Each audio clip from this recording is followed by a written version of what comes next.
So today we're going to talk about The Catcher in the Rye by J.D. Salinger. If I'm not wrong, The Catcher in the Rye, which came out first in serial form between 1945 and 1946 and was then published as a single volume in 51, was the first novel to portray adolescence as we understand it today. But calling The Catcher in the Rye the first YA novel, although a nice provocation, would be wrong because the novel is not addressed to teenagers but to adults. The idea that there is a discrete age period, a transitional period between being a child and being an adult, is only a very recent cultural invention. I don't think anybody thought on those terms before the mid-20th century, so The Catcher in the Rye must be, if not the first, one of the first novels to explore the angst and alienation that many teenagers experience. This may seem strange to us now because of the explosion of YA novels that has taken place in the last few decades, but also because culturally, I think we are aware of portrayals of adolescence not only in literature but also in film, television, magazines, etc. So let me put the comparison with YA to bed by saying that YA is not a literary genre, it is an age group that books are marketed to, and that although teenagers can read The Catcher in the Rye, in fact I was a teenager when I first read it, the novel has never been marketed for a specific age group, not even YA readers. So now, The Catcher in the Rye has a teenage protagonist who is also the narrator, Holden Caulfield. Holden is 17 and an annoying teenager. The first thing that struck me about this novel is the narrator's voice. I think The Catcher in the Rye was the first novel I read told from a teenager's point of view. Someone who sounded like a teenager and acted like a teenager. Of course, there are different ways of being a teenager. I wasn't particularly rebellious, but I could connect with Holden in a way I had never connected with another literary character before. I think one of the reasons The Catcher in the Rye is an important novel is that it chooses to focus on a teenage character. Being a teenager is perhaps for the first time treated as a subject worth exploring in literature. And that must have spoken to readers of the 1940s and 50s, a time where, as you know, family dynamics were rapidly changing in the US, and I think that change perhaps happened a little bit later in other societies, but it did happen. I think The Catcher in the Rye is an important novel because it portrays a societal change that was beginning to happen in the US and finally concluded in the 1960s. But let's not get ahead of ourselves. In this novel, Salinger captures the disenchantment felt after World War II in America. This is a time when the US was beginning to be a global superpower, the global superpower it is today. The seeds for America's rise had been planted decades before, and I talk a little bit about that in my review of The Great Gatsby, so I'm not going to repeat myself here. Okay, I like to include some biographical information about authors in my reviews, at least what I think is relevant, so that's what I'm going to do now, even though we don't know much about J.D. Salinger.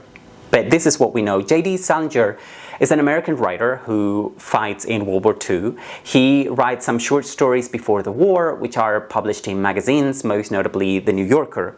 Later, he publishes other short stories in The New Yorker. What fascinates people about Salinger is that after the publication and phenomenal success of The Catcher in the Rye, he becomes a recluse who never gives interviews. Salinger publishes more books after The Catcher in the Rye, most notably a novella entitled Franny and Zooey, which I would strongly recommend. Salinger only died in 2010, so 10 years ago, and apparently he continued to write all through his life, so I wouldn't be surprised if new books by him came out fairly soon. Some people think of The Catcher in the Rye as a cult novel. I am not sure if I agree with that because the novel might be just a little bit too popular to be considered a cult novel, but maybe the cult status of The Catcher in the Rye is about the attachment some readers feel to the novel, or the intensity of their love for it. It is a fact that there are many passionate readers of The Catcher in the Rye. I think it is the kind of novel that many readers would embrace and hold dearly. Why that would be the case is a mystery to me, not because I don't see it like that, but because I don't understand what would make any novel be seen like that. But I do find the cult status of The Catcher in the Rye fascinating. I don't know if it is fashionable to read The Catcher in the Rye right now, and I would love to hear what teen readers would make of it today.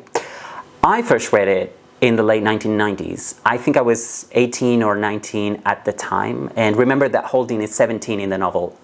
I think I had heard about the novel through movies and probably came across different references in popular culture. But because I'm not au fait with the latest movies or TV shows, I don't know if The Catcher in the Rye is a relevant cultural reference anymore. But when I first read it, a lot of the language used by Holden was already old-fashioned, okay? And yet, there was something about it that made it seem fresh to me. Perhaps it was because I'd never seen language like that used in fiction writing. Holden curses and uses slang in such a way that adds vividness to the text. I think part of the audacity that comes with being a teenager is the assumption that previous generations were more repressed and more ignorant than us. I certainly did believe that. I believe that social progress was a straight line, that every generation was more attuned to life than the previous one. Reading The Catcher in the Rye was probably the first time that I realized I was wrong. That what I had assumed about previous generations wasn't necessarily right. As stupid as this may sound, when I was a teenager, I never thought that members of previous generations had been teenagers. The realization that adolescence is something that we all go through, that the angst, the loneliness, the inadequacy, and the alienation that I felt at the time is a shared experience, that was a powerful realization. Holden doesn't understand why the world is like it is. And I remember having the same issue as a teenager and possibly beyond. Everything is phony to Holden. Phony is the word that Holden uses to define most people. Adults particularly are phony.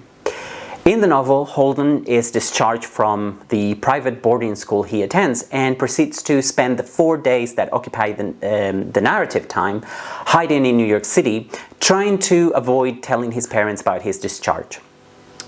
It is the beginning of the Christmas break, and Holden will not be allowed to return to his school after the holidays. Holden tries to delay telling his parents for as long as he can. Just from this summary of the setup, you can tell that Holden is a very specific character. He's a white kid from a wealthy family from New York. Now, expressed like that, Holden doesn't seem like the kind of character that a lot of readers, whether they be teenagers or older, could identify with. But Holden doesn't belong. He feels like he doesn't belong in his family or at school. Yes, he has an aversion toward phony adults, but he doesn't necessarily feel more at ease among his peers. But it's not all bad news. He does like his little sister, who is 10 years old, and is the only person in his life Holden doesn't consider a phony. Holden also likes his late brother, Ali, who had died from leukemia and whom Holden considered to be the smartest member of the Caulfield family. Holden is disillusioned with the present, and that is probably why he idealizes his late brother, someone who belongs to his past. Perhaps what Holden misses is being a child, and what he's afraid of is becoming an adult. And I think that fear is universal, or at least common to many people's experiences. In my review of The Great Gatsby, I said something along the lines that the author, Scott Fitzgerald, had captured what it was like to be an American in the 1920s. And I think that in a certain way, Salinger captures what it's like to be an American teenager after World War II in the 1940s. And that is a key generation. That generation is key. Because, like it or not, they are the people who build the world as we know it today. So what are the themes of The Catcher in the Rye? One of the main themes is alienation. The alienation from society that Holden feels. He doesn't see himself as part of society. Society is alien to him.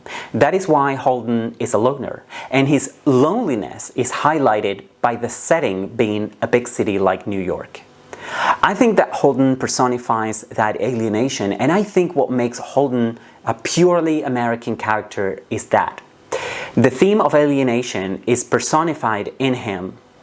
Now, treating larger themes and conflicts as personal problems is something that we see time and time again in American culture. We see it in books, we see it in film, we see it on television. Whether that is a problem or not depends on your perspective, and it is something so intricate, I think, in American culture that I often wonder if American readers are even aware of it. American individualism has now spread to other parts of the world, so this might not just apply to American readers anymore. Now, in Holden, we have someone who feels the ills of his society, but experiences them as a personal problem.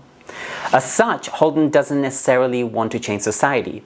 He certainly seems more interested in bitching about it rather than in taking action or even just thinking about how things might improve and how he might contribute to that. In fact, I notice a reluctancy for change in Holden. I think his hankering for the past and his admiration for the Natural History Museum that we see in the novel mean that his ideal would be for everything to remain the same, for things to never change. And I think most of us have felt like that at some point. I think that fear of change is something that people go through, not just when they're teenagers, but through life. But being afraid of change also means being afraid of life itself, because life is change. So it's hardly surprising that Holden admires someone who's dead, his brother Ali, because he will never change. He's dead. He can't change. Holden is a first-person narrator, so he's telling his own story. But just who is he telling it to? There is an answer to that question, and that answer is key in understanding the novel. If I told you what the answer is, some people would accuse me of spoiling the book, so I won't tell you. But if you read the book, you will find out at the end. Now, going back to the theme of alienation, there is an interesting contradiction because Holden thinks that people are phony, right? The whole society is phony. But it doesn't occur to him that he could contribute to collective change. And that doesn't occur to him. Why? Because he is an individualist. And his individualism, which is fostered by that phony society, is what causes his alienation. And something that I think contributes to Holden's alienation, and not just his, but many people's, is mass culture. At the time of the publication of The Catcher in the Rye, there was already radio and movies. TV was just beginning, so I wouldn't include it yet as mass culture. Salinger thought about movies a lot because there is a discussion of that in the novel, an explicit discussion. What is the impact of commercial cinema in art? There is a preoccupation with that question that transpires in The Catcher in the Rye. Is working for movies, specifically writing for the movies, selling out as a writer? I think that Salinger was worried about this, which is a nice contradiction because The Catcher in the Rye was a huge commercial success. Anyway, that preoccupation is personified in Holden's older brother, D.B., who works in Hollywood. Now, D.B. is a writer who moves to the West Coast to write movie scripts, something that Holden finds unforgivable, almost a betrayal. Holden objects, in fact, to any activity whose objective is to make money. And that is all well and good when you are born in a wealthy family like Holden's, right? What's so irritating about Holden is that he never for 1 second thinks about his own privilege. He never thinks about the fact that his family is wealthy. Holden is critical of his older brother, but he doesn't question his dad and how he earns his money, the money that he lives off. Holden is a self-absorbed character. I think The Catcher in the Rye is a novel that would garner different responses if read at different ages by the same people. I know I've reacted to Holden differently when I reread The Catcher in the Rye as an adult than when I first read it age 18 or 19. I don't think I saw him as irritating the first time I picked up the book. And that is something that might put adult readers off. But do not let that put you off reading The Catcher in the Rye. It is not a problem for me, at least. I am fascinated by The Catcher in the Rye, and I think part of my fascination has to do with Holden. When I read the book as a teenager, I identified with Holden, at least partially, in how he sees the world. But then, as an adult, I could see in him that resistance to change that I still feel sometimes as an adult. And I think we all do. But do not get me wrong, Holden is a complex character. So you'll probably notice different things about him every time you read The Catcher in the Rye. I do. I don't think Holden is a nihilistic character or much less a sociopath. I don't think that. He does worry about other people. He worries about what his parents will think when they learn he has been suspended from school, for example. And Holden does care about people, not just his sister or his parents, but also some of his teachers even. Now, I won't lie to you, The Catcher in the Rye is also a sexy novel, and there is a homosexual subtext that was one of the first things I also noticed when I first read the novel. And, you know, something tells me that I am not the only reader who has ever picked up on that. Okay, so I'd love to know what you think about The Catcher in the Rye if you have read it. Let me know what you think about it in the comments section below. I'd particularly love to know when you read it and if reading it at different times in your life has influenced your reaction to it. I think that's all from me for now. Take care, and I hope to see you again very soon. Bye for now.